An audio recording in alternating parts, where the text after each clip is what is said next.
Celebrando el Día de la Biblia y teniendo próxima la Día de la Reforma, son dos cosas que han marchado prácticamente juntas. Si bien la Biblia como palabra de Dios, y la celebramos porque pudo traducirse al castellano por primera vez y hacerla accesible a cada uno de nosotros, en el tiempo de la Reforma fue el movimiento que potenció el Evangelio en el mundo. Para el momento de la Reforma todavía los bautistas existíamos, no con el nombre de bautistas, sino había un conjunto de creencias que nos eran identitarias y que conservábamos y guardábamos. Hay evidencias de varios siglos atrás, pero en el tiempo de la Reforma, cuando Martín Lutero clava aquellas tesis, y él no pensaba primero salir del catolicismo. Él quería que el catolicismo se reformara. Pero esa acción de él llevó a la generación de un movimiento tan grande que potenció a los bautistas existentes, que a partir del año de 1500 y tanto se nos dio el apodo de anabaptistas, los que volvían a bautizar. Y luego es en el siglo XVII cuando se quita el ana y queda la palabra baptista y se constituyen las primeras iglesias bautistas en el mundo. Pero la Reforma y la Escritura marcharon juntas. La palabra de Dios en el idioma de las personas y haciéndolo accesible a cada uno de nosotros, acercando al hombre en su relación con Dios. Y eso nos lleva a celebrar con gozo el Día de la Biblia, pero también celebramos el Día de la Reforma. Como iglesias, como cristianos evangélicos y bautistas, creemos en la Biblia como la palabra de Dios y el Nuevo Testamento de una manera especial, como la única fuente de autoridad y norma de fe y de práctica. Cualquier cosa, nuestra discusión va a la Biblia. Hay muchas cosas que el hombre hace, pero no es de acuerdo a lo que la palabra de Dios dice. Pero es la Biblia la que nos da a nosotros la norma para poder hacer y actuar y vivir. Algo interesante es que la tradición humana, las tradiciones eclesiásticas, no son autoridades para nosotros. Tampoco las afirmaciones de ningún líder. Pueden existir hombres muy buenos cristianos, muy populares, pero que tienen algún peloncito en su interpretación de algo de las escrituras, no son autoridad para nosotros. Por eso MacArthur será buen escritor, pero hay cosas en las que él no es autoridad. Es la palabra de Dios, la autoridad para nuestras vidas. Tampoco tenemos, por ejemplo, yo soy el pastor, tengo autoridad moral, pero mi palabra nunca sustituye la palabra de Dios. Ella está por sobre todo. El Nuevo Testamento es la revelación objetiva que nos sirve a nosotros como guía y como control de las experiencias subjetivas de individuos y congregaciones. Que alguien diga, oye, yo estaba bajo una mata y allí tuve como un éxtasis espiritual y Dios me habló. Ese es problema suyo. Eso no es para nosotros. Que tuve un sueño. Ese sueño es suyo. No nos interesa conocerlo, ni saberlo, ni es autoridad para nuestras vidas. que el Señor me dijo que le dijera en la Biblia, lo que me dice es para mí. Es la palabra de Dios la que nos habla. Así que la Biblia es nuestra norma de fe, de práctica y de conducta. Eso es lo que creemos los bautistas. En esta oportunidad voy a presentarles lo que debemos hacer con la palabra de Dios. Debemos tenerla en abundancia al punto de depender de ella, para que en consecuencia nosotros podamos enseñar y exhortar. Interesante el video que se presentó en el cierre de la escuela dominical, de cómo la neurociencia ha descubierto la acción de la Biblia en la vida de las personas. Lea la Biblia y esa lectura bíblica constante, consecuente, va a generar cambios en usted, en su vida, en su entorno. Y ya no solamente es la Biblia que nos puede invitar a leerla, sino que la ciencia está descubriendo la importancia de la lectura de la Biblia para el desarrollo, el crecimiento de nuestra vida personal. Así que hoy, en primer lugar, vamos a ver que la palabra de Dios debe morar en abundancia en nuestras vidas. La palabra de Cristo more en abundancia. Pregunto, ¿cuánto tiempo lee usted la Biblia? No me responda, respóndaselo usted. ¿Cuánto tiempo le dedica usted diariamente a la lectura de la Biblia? ¿La leyó? ¿La entendió? ¿La entendió? ¿La aplicó? ¿Hay algo que memorizar? Así que nosotros debemos aprender a usar la Biblia para nuestro propio crecimiento. La leemos. Y la leemos para que esa lectura se quede en nuestras vidas. Meditamos en ella. ¿Qué me quiere decir el Señor? ¿Qué está hablando aquí? ¿Qué es lo importante? La estudiamos. ¿Qué significa esta palabra? ¿Qué significa esto otro? ¿Por qué le dice esto? ¿Por qué es importante para nuestras vidas? Pero memorizamos. Hay que memorizar la escritura. Hay que aplicarla y hay que usarla. La Biblia dice que no es mal árbol aquel que da buenos frutos, ni es buen árbol aquel que da buenos frutos. Y dice que el hombre del buen tesoro de su corazón saca buenas cosas, pero el hombre del mal tesoro de su corazón saca malas cosas. Ahora, porque de la abundancia del corazón habla la boca. ¿Qué hay en abundancia en tu vida? La palabra de Dios, las noticias del día a día, de cómo está el precio del dólar, el TikTok, el Instagram, no sé qué más hay, el WhatsApp, el Facebook. ¿Qué hay en abundancia en nosotros?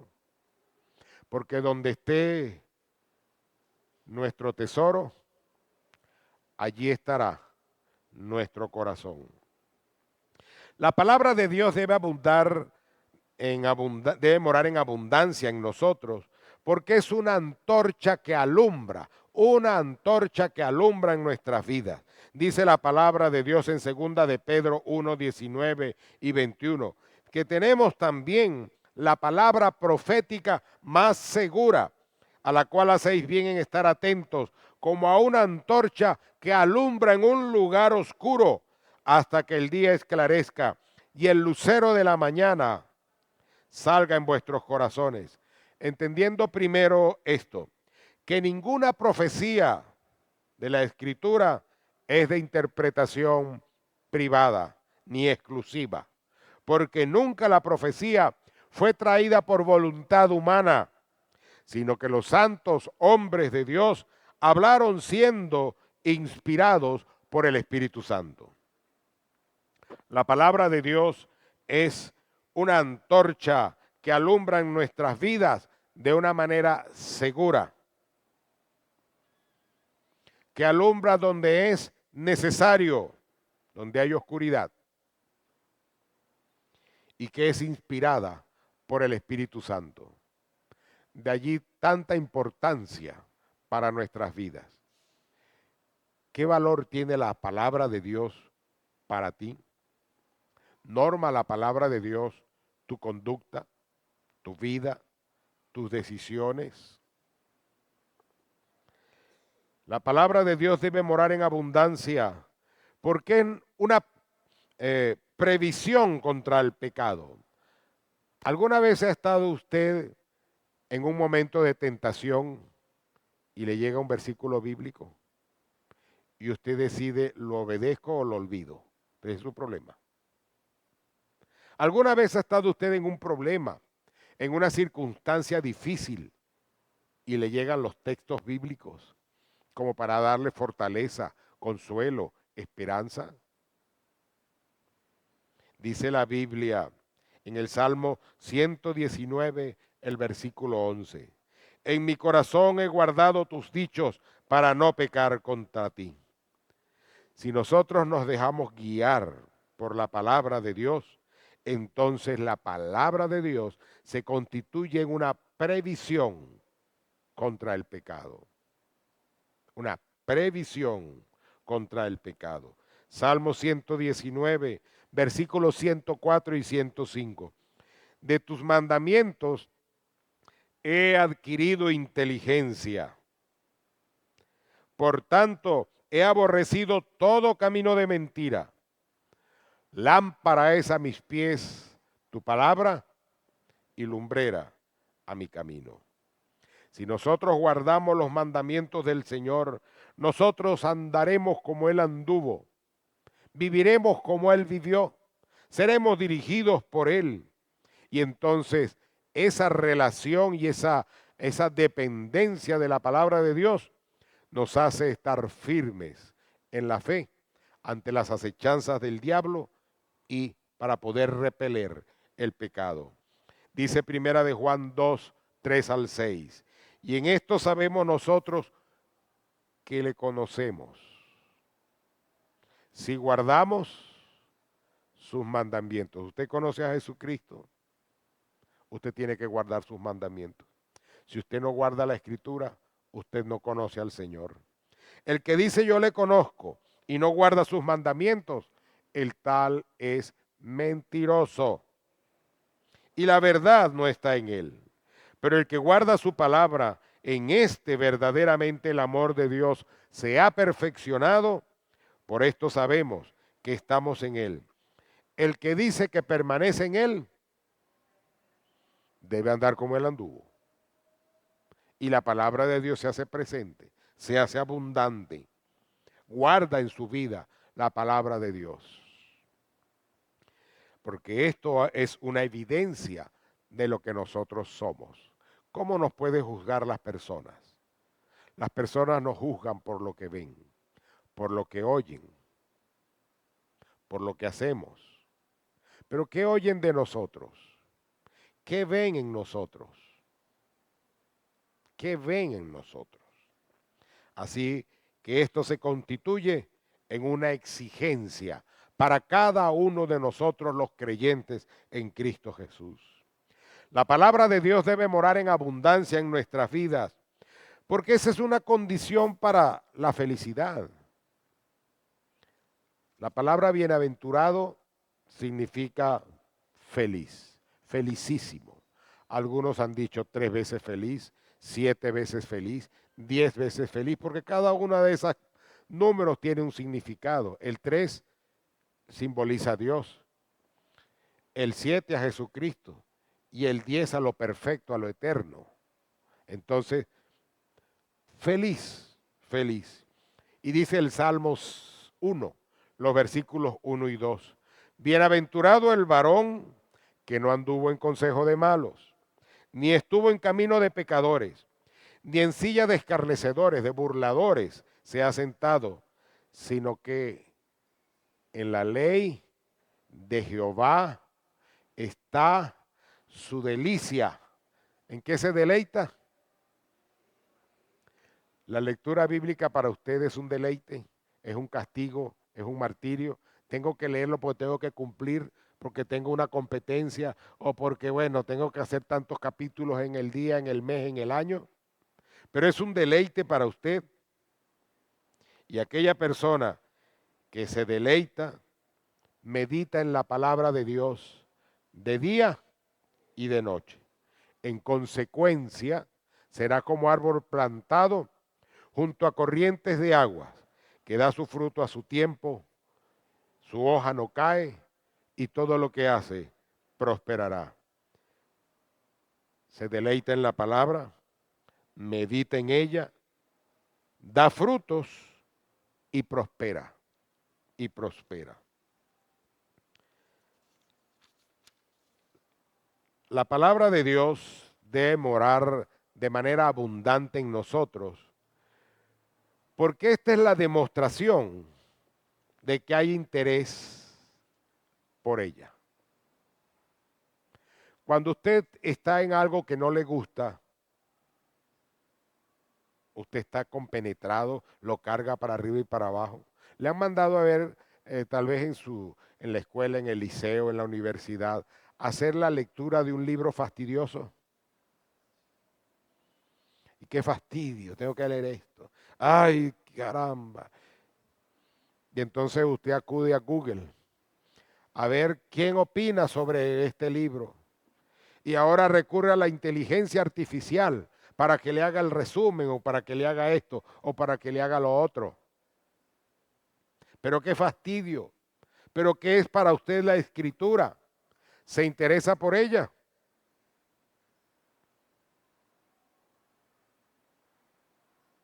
Una pareja, dos personas jóvenes, pero tímidos. A este joven le gustaba una muchacha y a esa muchacha le gustaba el joven. Pero nunca se dijeron nada porque él era tímido. Ellas fueron pasando el tiempo y el muchacho nada. Pero llegó otro que sí le dijo y dijo, bueno, agarrando aunque sea fallo. Pasaron los años, envejecieron, enviudaron y ya de ancianos se encontraron y se atrevieron a decirse que cuando estaban jovencitos se gustaban. Todo el tiempo que perdimos y se casaron. Se casaron. Esta es una historia real. Se casaron. Ya no podían tener hijos entre ellos porque eran setentones. Pero pasaron más de 50 años para poder decir que se gustaban. Ahora, hay un dicho que dice que el interés tiene paticas y camina solito. ¿Se interesa usted por la palabra de Dios? ¿Dónde está ese interés? ¿Cómo se demuestra ese interés? Hechos capítulo 17, el versículo 11, nos habla de los hermanos de Berea. Y dice que estos hermanos eran más nobles que los de Tesalónica, pues ellos recibieron la palabra con toda, fíjense esto, con toda solicitud, con interés. Y entonces se pusieron a escudriñarla, a revisar la escritura para ver si lo que le estaban diciendo era verdad. Lo revisa usted, lo escudriña usted, lo medita. La palabra de Dios debe abundar en nosotros, porque sólo así nosotros podremos ser verdaderamente útiles. Guardamos su palabra en nuestros corazones. ¿Qué quiere decir esto? Que nuestros pensamientos se centran en Dios y su palabra. Que nuestros valores están fundamentados en la escritura y no en una postura filosófica, política, teológica, social o económica, sino en la Escritura. Sus emociones y sus sentimientos están dominados por Dios y su palabra. Lo estoy pensando ahorita, pero debía haberlo hecho. Pero imagínense un círculo. Ese círculo representa nuestras vidas. Nosotros tenemos sentidos. Fuera del círculo colocamos oír, ver, gustar, palpar, sentir. En ese círculo, en la parte de arriba, usted le puede dibujar una puertica y en la parte de abajo, usted le puede dibujar otra puertica allí en línea recta. De manera transversal, usted va a escribir sentimientos o emociones, voluntad y razones. La voluntad en el camino de las dos puertas.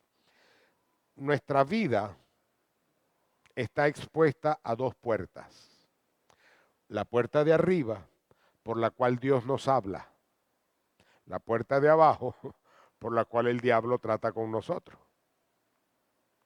Pero cuando usted recibe a Cristo como Señor y Salvador, entonces usted hace, a partir de las puertas, usted hace la cruz, siendo el travesaño las palabras emoción, voluntad y razón. Pero voluntariamente, usted necesita cerrar la puerta de abajo para que no haya interferencia de lo satánico. Y coloca la E mayúscula dentro, porque cuando usted recibe a Cristo, el Espíritu Santo está en usted. Así que para usted poder ser útil de verdad, su vida tiene que estar controlada por Dios, el Espíritu Santo. Su vida tiene que tener a Cristo en ella y la palabra de Dios debe estar en usted para poder compartirla. Sus pensamientos se deben centrar en la palabra de Dios, sus valores se fundamentan en la palabra de Dios, sus emociones son dominados por Dios y su palabra y sus decisiones son acordes a la voluntad de Dios expresada en su palabra. Tomamos decisiones a diario. Pero hay decisiones que son meditadas y que deben ser conscientes. Hay decisiones que son importantes. Pero esas decisiones importantes están regidas, gobernadas por la palabra de Dios. Buscamos la salida más fácil o buscamos la sujeción a la escritura. Cuando la Biblia habla allí de unos a otros, versículo 16, es porque Él ha dado su palabra para que esté en nosotros y podamos servirnos, ministrarnos, ayudarnos, apoyarnos, consolarnos, dirigirnos, guiarnos. Entonces la palabra de Dios debe morar en abundancia en nuestras vidas. En segundo lugar, la palabra de Dios enseña, pero si ella no está abundantemente en tu vida, tu enseñanza es chucuta, no es completa, no es real. Primero la palabra de Dios debe morar en nuestras vidas para que primero me enseñe a mí, para yo poder enseñar a otros. ¿Cuántas personas pueden saber algo de la palabra y la usan para señalar, para condenar, así con el dedo adelante, y se olvidan que tres dedos lo están señalando a él o a ella, para decirle, y tú, y tú, y tú? La palabra de Dios la debemos usar para que nos enseñe, pero también para que enseñe a otro. Dice Romanos 15:4, porque las cosas que se escribieron antes para nuestra enseñanza se escribieron a fin de que por la paciencia y la consolación de las escrituras tengamos esperanza. Para nuestra enseñanza se escribieron. para que por la paciencia y la consolación que ella da, nosotros podamos tener esperanza. Pero la escritura debe ser escudriñada. ¿Qué es esto de ser escudriñada? Debe ser analizada, debe ser examinada, debe ser revisada, deben averiguarse el porqué, las interioridades, los propósitos y saber que hay detalles en los que hay que prestar atención. Fíjense, un detalle simple.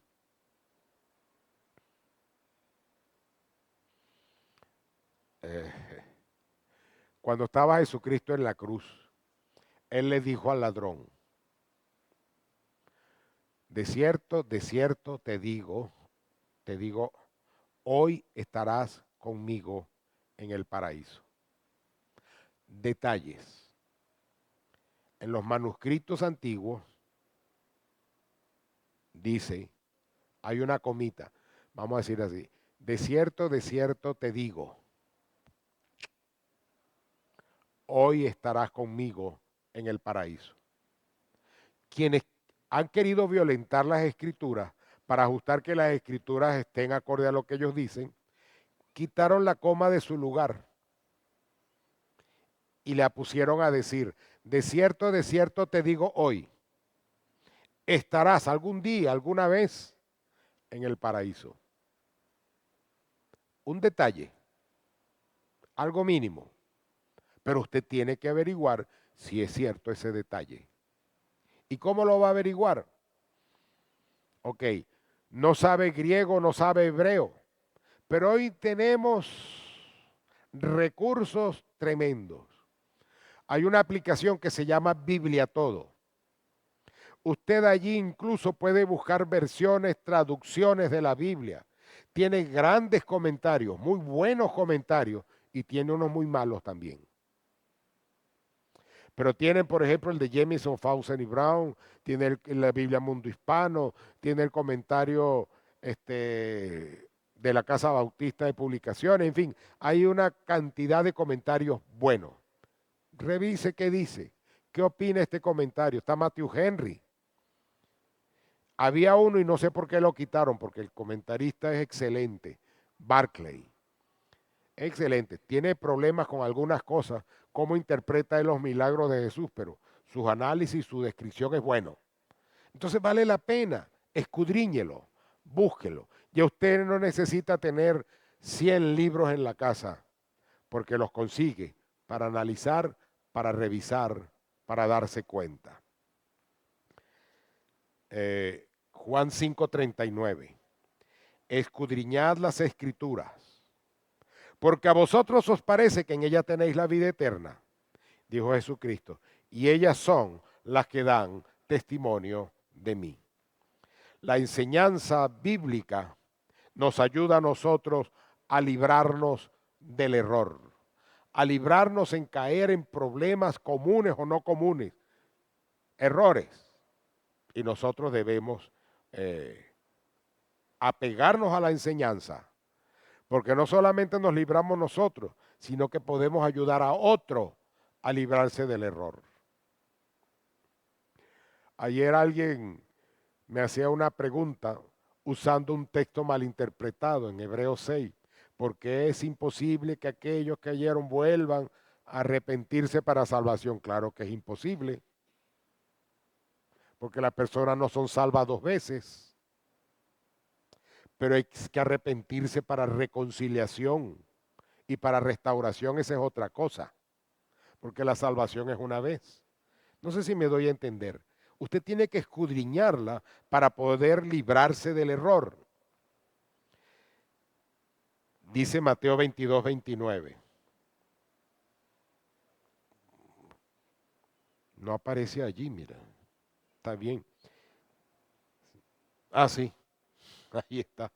Dice, entonces respondiendo Jesús les dijo, erráis ignorando las escrituras y el poder de Dios. Erráis ignorando las escrituras. ¿Cuánto error hay? La Biblia dice, ayúdate que yo te ayudaré.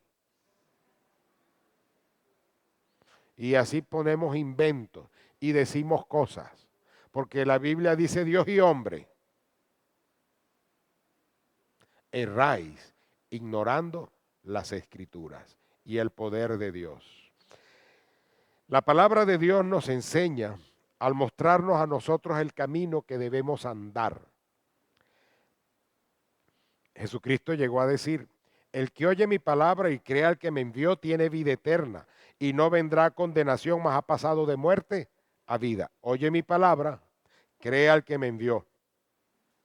Oye, cree. Y en otro texto dice, que si confesares, ¿con qué? Que Jesús es el Señor y creyeres en tu corazón que Dios le levantó de los muertos, serás salvo. Lo dice, ¿verdad? Ahora, ¿y si la persona es muda?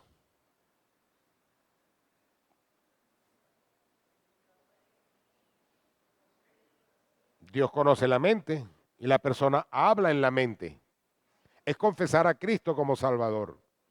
Y nos metemos entonces en errores, por no decir horrores, ¿no? Que no haga la oración de fe. La oración de fe. Si confesares con tu boca, esa es la oración de fe. Creer, confesar, decirlo, pensarlo, porque Dios conoce tu mente, ¿o no? Dice que conoce nuestros pensamientos. Entonces tú puedes decirlo en tu mente, puedes verbalizarlo. Es más, yo voy a preguntar aquí, ¿cuántos de ustedes hicieron una oración de fe para recibir a Cristo? Levante su mano. Mire, casi todos. Hay un error cuando alguien dice, no hay que hacer oración de fe. Eso es antibíblico. Creo que fue, ¿cómo es que se llama el predicador este? Alducin. Creo que es Alducin. Que él empezó a evangelizar a unas personas, pero él empezó a aplicar un método de series. Ese método se aplica. Incluso para trabajar en empresas, en negocios, en organizaciones, no en lo personal. Porque nos invitan a una empresa, podemos llevar lo que llamamos las mesas de trabajo y vamos presentando distintas cosas para ayudar el ambiente laboral. Pero en la lección quinta les presentamos el Evangelio a todos los que asisten. Ok, el método existe. Pero si había una persona interesada en lo que estábamos, pero se murió después de la lección 2, ¿para dónde se fue? Para el infierno. ¿Y esa sangre sobre quién está? Sobre ti. ¿A quién le va a reclamar Dios esa sangre? A ti. ¿Por qué? Porque no lo enfrentaste a Jesucristo para que tomara la decisión y definiera su destino eterno, cielo o infierno. No, mañana lo haces. Y se murió. No, mañana. Mañana es el día en que me le voy a declarar a esa muchacha. Pero esa noche se le declaró otro. Y al otro día cuando él va a declararse, lo encuentra agarradito de manos y demás. Qué decepción. Porque perdió el momento aceptable.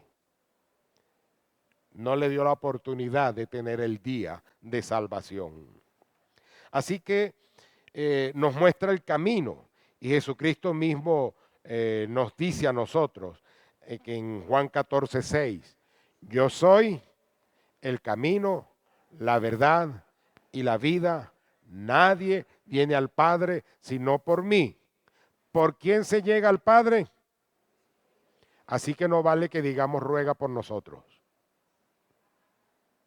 Porque es quién el que nos lleva al Padre. Jesucristo. Y hay que creer en quién para llegar al Padre. Y hay que confesar a quién para llegar al Padre. Así que ruega por nosotros, no tiene cabida por ningún lado acá. Así que Jesucristo es el camino. Y es a Jesucristo a quien nosotros debemos imitar. 1 Corintios 11:1. El apóstol Pablo se echó ese riesgo de decir, sed imitadores de mí, así como yo lo soy de Jesucristo. imitar a Jesucristo. Ahora, podemos nosotros tener la autoridad de decirle a otro, imíteme a mí, así como yo imito a Jesucristo. Imíteme a mí cuando yo estoy bravo, porque yo imito a Jesucristo cuando estaba bravo.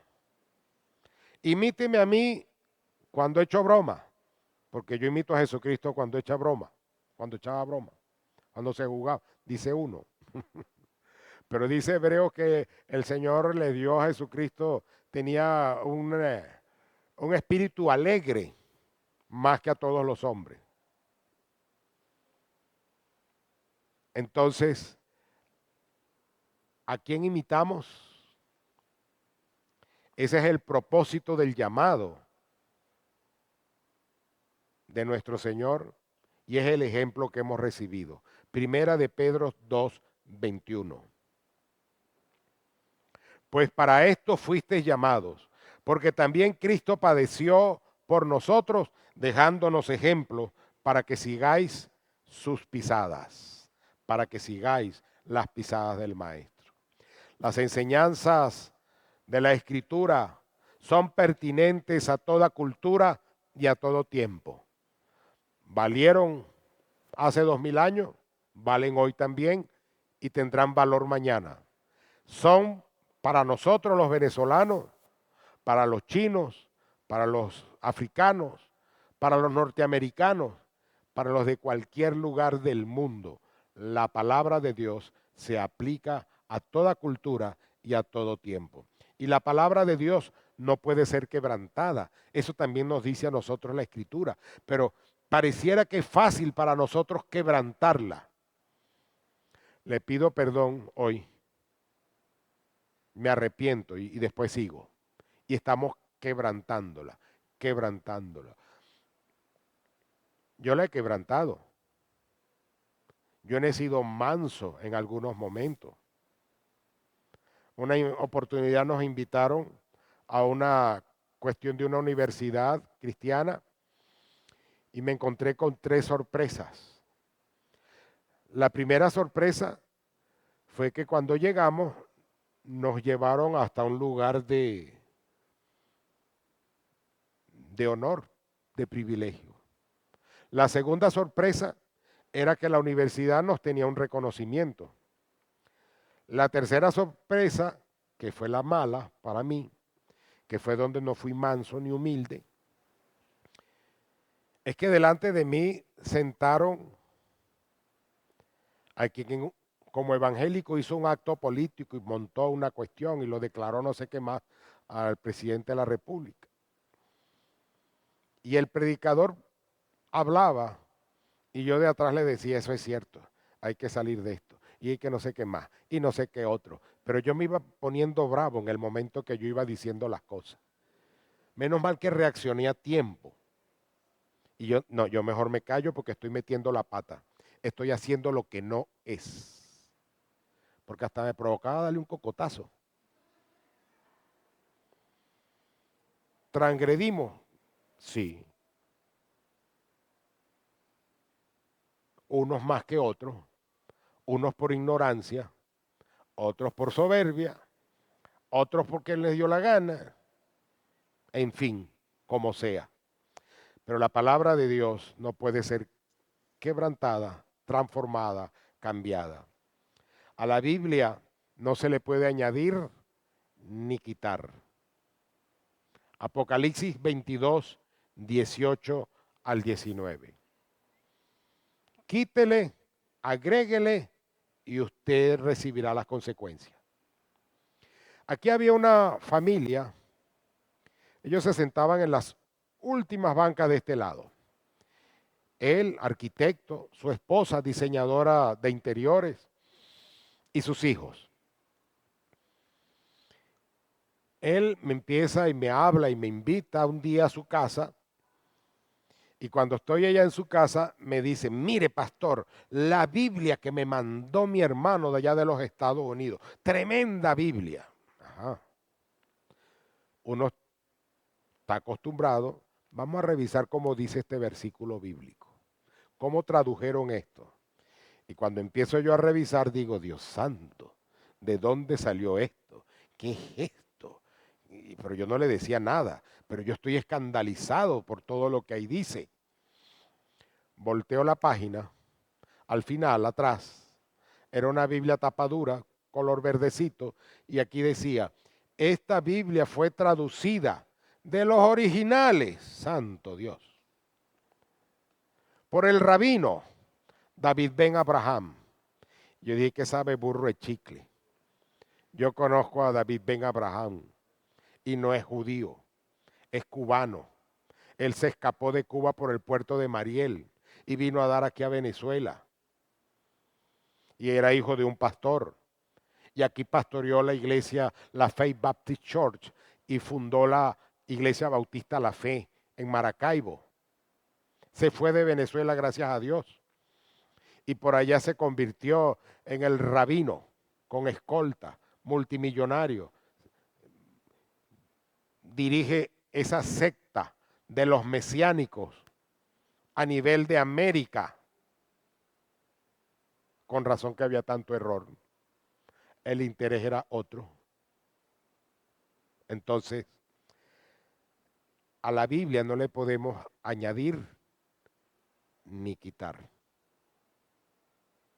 Usted le añade o le quita y usted va a enfrentar al juicio divino. La palabra de Dios nos enseña a conquistar terrenos y victorias en nuestras vidas. Efesios 6, 12, 13, 16, 17. Fíjense. No tenemos lucha. La palabra lucha, cuando usted dice yo tengo una lucha, ¿a qué se refiere? Puede ser algo interno. Puede ser que está en un ring y está con otra persona. Pero cuando usted dice tengo una guerra, ahí usted está hablando de armas, de otras cosas, de una confrontación. Entonces, digo esto porque en el mundo evangélico se habla de guerra espiritual. Nosotros no tenemos guerra espiritual. Eso no está en la Biblia. Nosotros tenemos una lucha personal, mía, suya, para evitar que Satanás tome control de su vida. Para evitar que los principios del maligno gobiernen su vida. Esa es una lucha que lo que quiero hacer no hago, pero lo que no quiero hacer, eso hago. Una lucha moral interna, no una guerra. No es contra sangre ni carne, contra principados, contra potestades, contra huestes celestiales de maldad en las regiones celestes. Por tanto, tomad toda la armadura de Dios para que podáis resistir el día malo y habiendo acabado todo estar firme. Pero voy a esta última parte. Sobre toda esa armadura, tomad el escudo de la fe, con que podáis apagar todos los dardos de fuego del maligno. Tomad el yelmo de la salvación para que proteja tus pensamientos, tu cabeza. Soy salvo. Soy salvo porque Cristo me dio salvación. Soy salvo porque le entregué mi vida a Cristo. Soy salvo porque Cristo pagó por mí. No lo merecía, pero Él me dio la salvación. Y la espada del Espíritu, que es la palabra de Dios. Y es la Biblia, es la espada, un arma ofensiva. El casco, te dan un golpe, pero el casco te libra. Un motorizado que tenga un accidente y no lleve casco, deja en el suelo el cerebro. Si a veces ni el casco le protege bien. Pero entonces fíjese, proteger un casco, un escudo para defendernos de los dardos de fuego del maligno, pero con la espada para enfrentarla. ¿Qué hizo Jesucristo cuando fue tentado? Mira, convierte las piedras en pan. No solo de pan vivirá el hombre. Mira, adórame. Solo al Señor tu Dios adorarás y a él solo servirás. O sea, usó la palabra de Dios para repeler la lucha que él tenía. La palabra de Dios entonces nos enseña y debemos usar todo lo que un soldado cristiano necesita. La palabra de Dios, en tercer lugar, nos exhorta. Exhortándoos, dice el versículo 16, unos a otros en toda sabiduría. La palabra de Dios tiene una amplia utilidad. Dice 2 Timoteo 3, 16 al 17. Toda la escritura es inspirada por Dios y útil para enseñar, para redarguir, o sea, para llamarte la atención, para corregir, para instruir, en justicia, a fin de que el hombre de Dios sea medio, sea perfecto, enteramente preparado para toda buena obra. El consejo de la palabra de Dios es eficaz, sirve, se aplica. Un consejo eficaz es dar el consejo a tiempo en el momento preciso para evitar males y problemas mayores. El consejo eficiente se lo da escrito y le dice, cuando puedas lo lees. Entonces la persona no le pone interés. Pero aquí la palabra de Dios es eficaz. Hebreos 4:12. Porque la palabra de Dios es viva y es eficaz. Y es más cortante que toda espada de dos filos, que penetra hasta partir el alma y el espíritu, las coyunturas y los tuétanos, y discierne los pensamientos y las intenciones del corazón. Nosotros necesitamos permanecer en ella para poder ser discípulos. Quien no permanece en la escritura no es discípulo. No lo digo yo. Juan capítulo 8, versículo 31, versículo 51. Dijo entonces Jesús a los judíos que habían creído en él y les dice a los que están aquí presentes que hemos creído en él. Si vosotros permaneciereis en mi palabra, seréis verdaderamente, pero si no permanecemos en la palabra, uno tiene alumnos y tiene discípulos. El alumno, estoy aquí para cumplir la materia y para escaparme, para salir ya, porque 10 en nota, lo demás es lujo. Pero el discípulo, ¿qué hace? Yo lo imito, yo quiero ser, yo aprendo.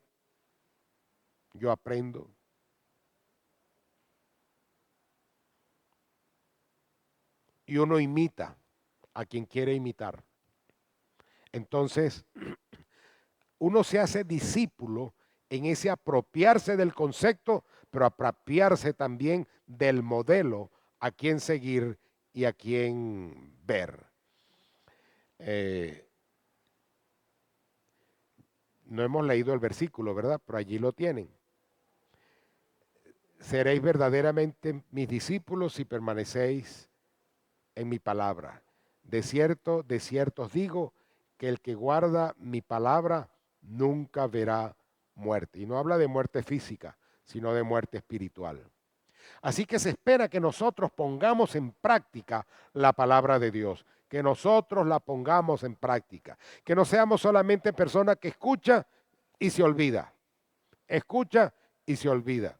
Hoy estaba en la clase de doctrina y estaba explicando, hablando, se me olvidó de qué estaba hablando. Pero estaba hablando de alguien, de algo allí que había que hacer o no hacer. Y entonces tocaron la puerta y abro la puerta y cuando llego se me había olvidado dónde estaba. Como ahorita que se me olvidó. ¿Verdad? Bueno, ¿qué pasa con nosotros si la palabra de Dios no se queda en nuestras vidas? No la aplicamos, sino que nos olvidamos de ella. No practicamos. Santiago capítulo 1, versículo 21 al 23. Por lo cual, desechando toda inmundicia y abundancia de malicia, recibid con mansedumbre la palabra implantada, la cual puede salvar vuestras almas. Pero sed hacedores de la palabra y no tan solamente oidores, engañándoos a vosotros mismos. Porque si alguno es oidor de la palabra, pero no hacedor de ella, este es semejante al hombre que considera en un espejo su rostro natural y después se lo olvidó, se fugó. Así que nosotros debemos ponerla en práctica y para ello debemos desechar la inmundicia y la malicia.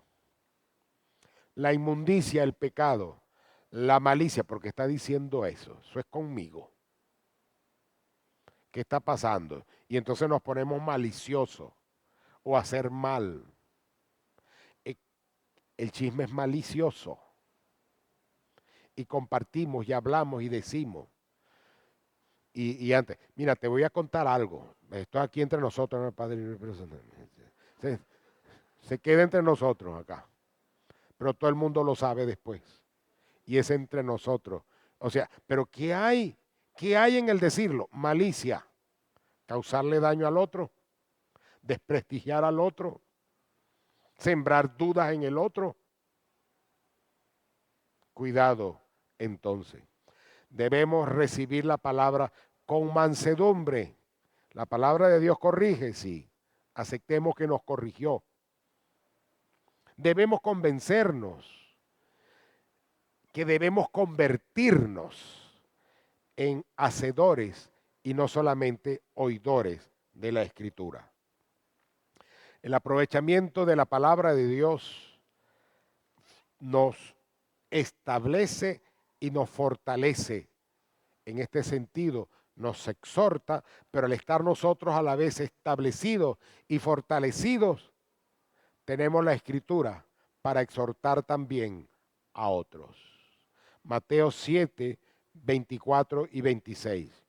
Cualquiera pues que me oye estas palabras y las hace, le compararé a un hombre prudente que edificó su casa sobre la roca. Y entonces descendió lluvia, vinieron ríos, soplaron vientos y golpearon contra aquella casa, pero la casa no se cayó. ¿Por qué no se cayó? Porque estaba fundada sobre la roca.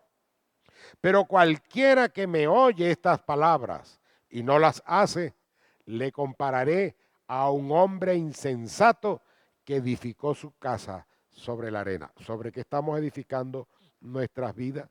Nos enseña, nos exhorta la palabra de Dios. Su exhortación es sabia. Enseñando y exhortando unos a otros en toda sabiduría. Las personas pueden ser muy inteligentes, muy preparadas y no tener sabiduría.